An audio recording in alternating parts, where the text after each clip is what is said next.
я спочатку дивувався цим коментарям в соціальних мережах. Думаю, ну як так велико? А потім я побачив оцей твіт. І це, мабуть, все пояснює. В воздухе запах гари, в небе черный дым, в голове вертится вопрос, зачем эти налеты дронов, кому помешал этот МПЗ, дающий москвичам бензин? Ответов, увага, у меня нет, но выглядит все это как попытка втянуть в Москву войну между Украиной и Россией. От тут я випав в осад просто. І це черговий раз підтверджує, Москва не Росія. Росія знаходиться за межами третього кільця. Скажи мені, будь ласка, Путін зможе ігнорувати ситуацію? Ну, ми ж розуміємо, що це таке попередження, це вітаннячка. Завтра буде ще дрони, і це зрозуміло. То якась реакція буде, він скаже, так, гаразд, давайте щось говорити, давайте домовлятися. Ну, ще й Дональд Фредович буде зараз тиснути, тому що Дональду Фредовичу після ганебної історії з Іраном треба перемога 100%. Бо інакше, що він на виборах покаже, які відбудуться 3 листопада? Часу дуже мало. Так все ж таки, що може примусити Путіна говорити і визнати, що, ну ок, наприклад, ми досягли всіх своїх цілей. Україна денацифікована, Україна демілітаризована, на Москву, а на Москву взагалі нічого не прилетіло, це всім здалося взагалі, і ми виходимо з цієї війни. Єдине, що робити з 1,5 мільйонами вбивць, гвалтівників і злочинців, які він зібрав під назвою російська армія, він досі не знає. Ну, у них же ж був вже в 22-му році жест доброї волі. Ну да, в 22-му, восени. От вони можуть зробити жест доброї волі і довго його пояснювати. Мало того, що їхні, навіть той, що кричав, це Гойда, як його, доктора грав. Охлобистін, да, Охлобистін. Навіть Охлобистін вже каже, давайте сворачуватися. То кричав Гойда, а тепер сворачуватися. Ти помиляєшся. Концепція змінилась. Гойда зворачуватись. Це ж нормальна ситуація. Да. Алга. Ти пам'ятаєш, що росіяни, вони як алга. От куди напрямок, туди алга. Ну, гаразд. Друзі, нам наступать, біжать, відступать, біжать. Да? Віть, скажи мені, будь ласочка, війна в Україні може затягнутися ще на кілька місяців, але ризик прямого нападу Росії на країни НАТО наразі виглядає низьким і вкрай неймовірним. Таку думку висловив президент Фінляндії Олександр Ступ, який доволі впливовий європейський політик сьогодні. Ну, це, звісно, добре, що загроза нападу на Європу зменшилась, але про що свідчать слова про декілька місяців? Це він обмовку по Фрейду? Чи просто проговорився, ми щось не знаємо? Я дуже часто ще з весни минулого року кажу, що Путіну пора сворачувати війну. Якби ми оцінювали от Путіна по тому, там, по логіці, да, то найкращий варіант для Путіна закінчити війну був 9 травня минулого року. 80 лет побєдобєсія, діди воювали, побіділи, оголосить перемогу, оголосить, що основна перемога – це вони прорубали там, типа, дорогу сухопутну на Крим, і заморозиться. Але у Путіна ж знову ж, у Путіна гарячка, і єдиний фактор, який не можуть врахувати, це таракани в голові Путіна. Чому? Тому що по економіці Росії давно пора виходити з війни. По можливостям мобілізації навіть вони 2-мільйонні контракти, 2-мільйонні це при долару умовно 80, да? Тобто уявіть, 400 тисяч рублей, тобто 5 тисяч доларів платить федеральний уряд, і до 2 мільйонів дають з бюджетів місцевих, тільки за підпис на бумагі, що там типа, да, зараз тебе там поженуть в м'ясний штурм, ну не зараз прямо, а десь там через день-два там, чи через місяць-два. А на Росії є така приказка, вона притаманна всім людям, але чим більш старшою стає людина, тим менш притаманна. Да? Вона називається «Всі умруть, а я останусь». І от на Росії, ну, Росія трошечки там у них от всі люди там, дураков по популяції, по людським популяціям, да, по виду Homo sapiens, дураков приблизно однаково. Ну, я не готов спорити, може в Папуа-Новій Гвінеї там і більше, йода не вистачає, наприклад, да. От, ми ж з тобою любимо же Єфраїма Сівілу, да? От я вважаю, що євреї наймудріший народ у світі, тому що там освіти багато. Але Єфраїм Сівіла розказував колись, що і там є такі, хто вважає, що земля пласка. От, і в Ізраїлі є. Але на Росії вивели більше таких людей. Чому? Тому що дуже довго розумних знищували, і тому там трошки більше дураків, чим на планеті загалом. Да? Але при тому, і, значить, тих, хто вважає, що всі умруть, а я останусь, багато, да? Але і тут і такі закінчуються на Росії, що хто думає, що там, типа, що от він 2 мільйона, зараз 400 тисяч йому дасть федеральний уряд, і ще потім 2 мільйона дасть якийсь уряд, умовно, там, Пермського краю, от, і він піде і виживе все одно. Таких поменшало на Росії.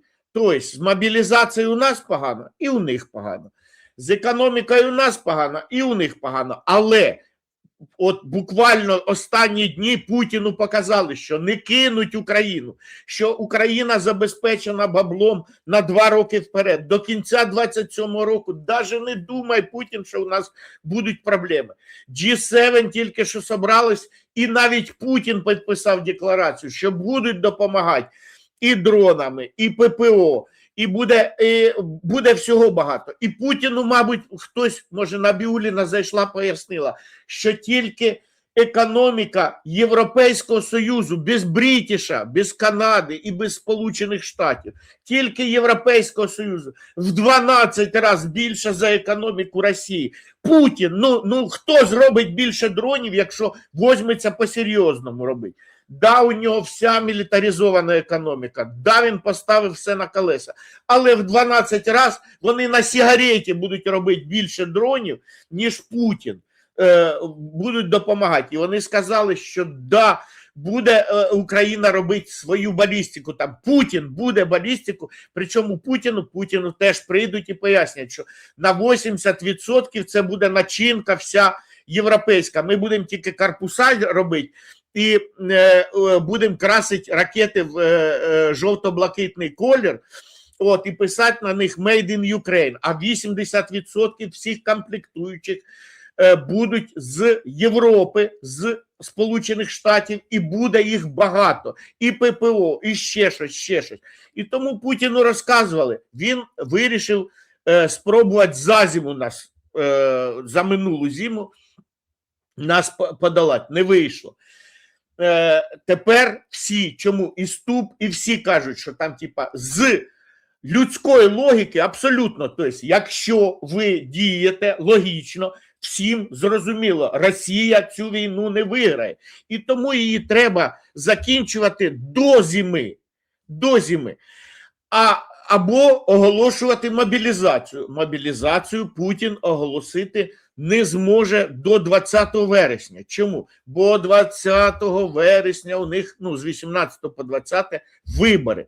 І тому треба зараз думати, 21 вересня оголошувати мобілізацію, бо іншого виходу немає. Якщо заходити в зимову війну, або її закінчувати. А закінчувати її тоді можна ще до, наприклад, переговори відкрити умовно там на початку вересня, да, там 1 вересня, щоб 20-го, тому що уявіть, вибори в Москві, а тут тривога. А наші по-любому зроблять. У наших вже є планчик.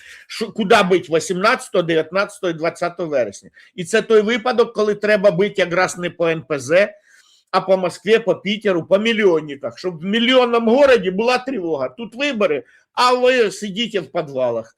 От, правильно. Це тоді, коли тактично ми змінимо ситуацію. Бить не по НПЗ, бить не по портам, а бить по Пітеру, Москві, Новосибірську, якщо долетим туди, але долетим до того часу. От, Воронежу, Волгограду і так далі, от, по Нижньому, які тут ще, Казань, всі міста-мільйонники там передать привіт. От, правильно.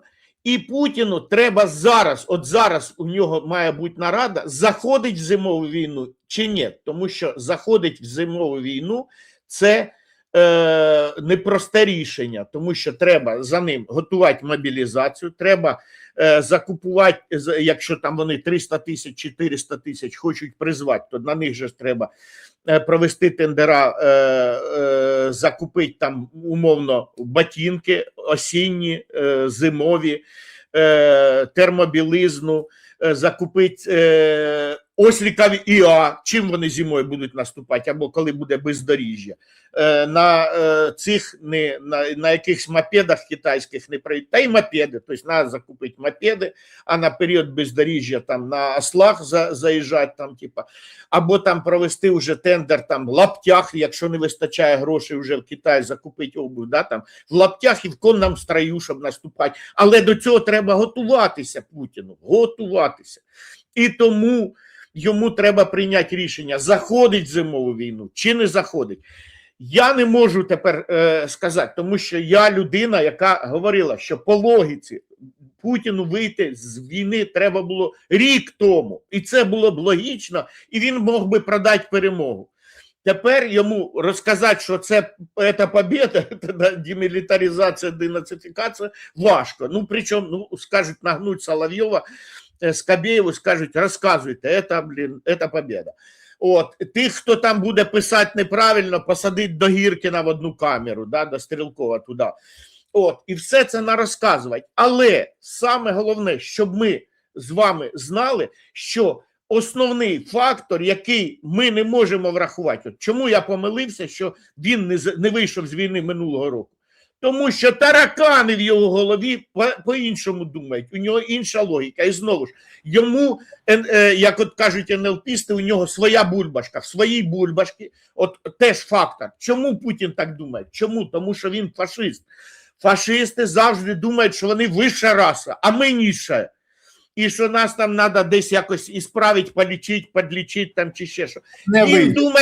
Він думає, що вони тільки можуть блокаду пережити, Сталінград перестоять, а ми обов'язково обоссимося, ми обов'язково десь побіжимо. Він же ж не знає історії, що ми 1000 років на фронтірі, ми між Ордою і Європою, гадство вже 1000 років.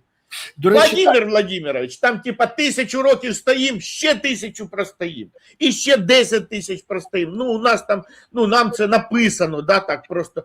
Але він цей фактор не враховує. У нього таракани бігають по-іншому, він думає, що він вища раса, що він нас переможе. От коли, то що всі решта факторів, жодного, ну, сьогодні, от скажімо так, я ж коли встаю, раніше ж я дивився, а що там на Росії, куди прилетіло, да? Тобто ми дивимося, я відкриваю «Нове время», «Українську правду» і телеграм-канал Борислава Береза, «Березовий сок». Це перше, що у мене як стоїть, я думаю, свіжі новини, да? Там переглянуть. Дивіться, теж підписуйтесь на його телеграм-канал. От, я дивлюсь якби свіжачок, які новини. От, це було раніше, але зараз я ще що дивлюсь. А яка ціна на нафту? І сьогодні нафта впала менше $75. А так як російська, зразу вважайте, дисконт мінус 11% до Брента, якщо Брент 75, мінус 11%, то ще мінус $8 одніміть Уралс.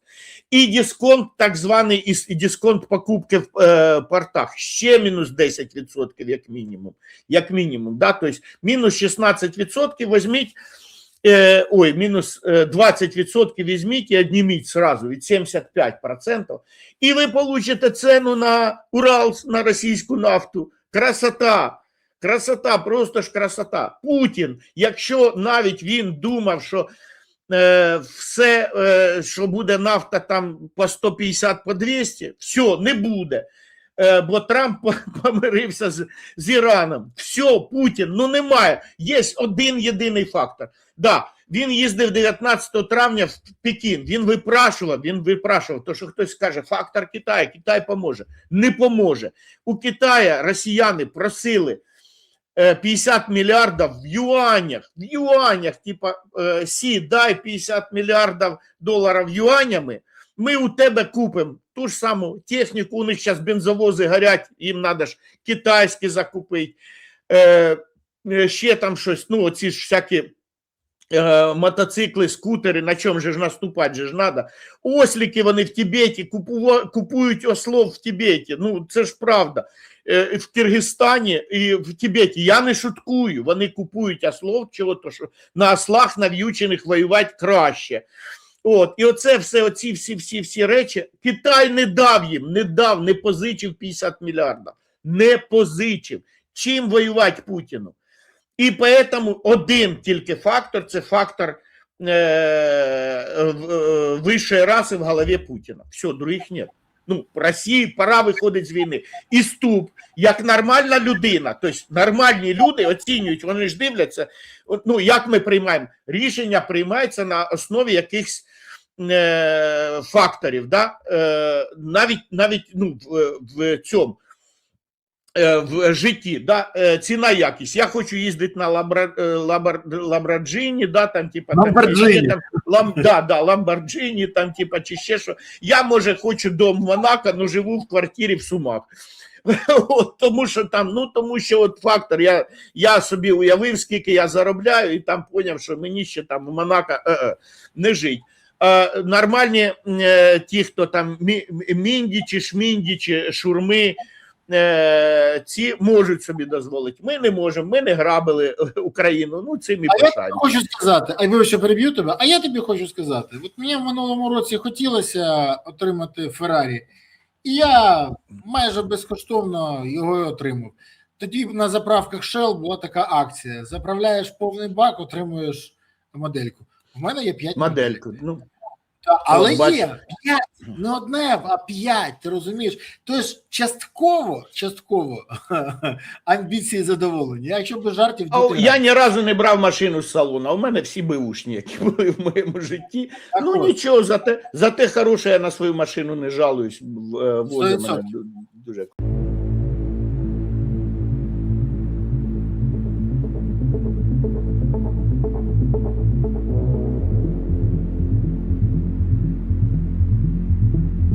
Thank you.